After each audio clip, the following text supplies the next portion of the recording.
আসসালামু আলাইকুম রহমাতুল্লাহ। সম্মানিত ভিউয়ার্স, আজ আপনাদের সামনে আলোচনা করব জান্নাতের নহর কাকে বলে, সেই বিষয় বোঝানোর চেষ্টা করব।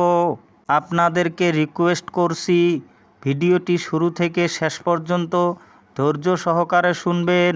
দেখুন দরদি, দয়াময় আল্লাহ সূরা মুজাদালার অর্থাৎ ৫৮ নম্বর সূরার ২২ নম্বর আয়াতে বলেন, যাদেরকে আমি রূহের দ্বারা শক্তিশালী করেছি তাদেরকে আমি এমন এক জান্নাতে প্রবেশ করাবো যার তলদেশ দিয়ে বয়ে চলেছে নদী নালা।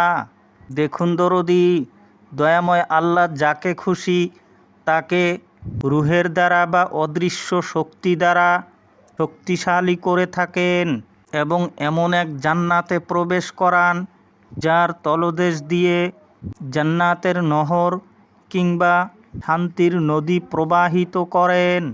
জান্নাতের নহর মানে শান্তির নদী, অর্থাৎ জান্নাতীদের অন্তর থেকে অফুরন্ত জ্ঞানের ফোয়ারা প্রবাহিত হয়, তাহাকে জান্নাতের নদী বা নহর বলে।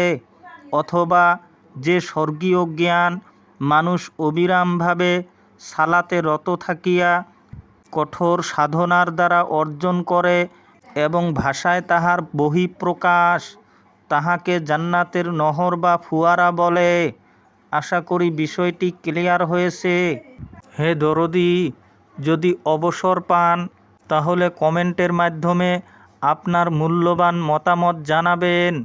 আজ এতটুকু বলে আপনাদের সকলের মঙ্গল কামনা করি আজকের মতো বিদায় নিচ্ছি। খুদা হাফিজ।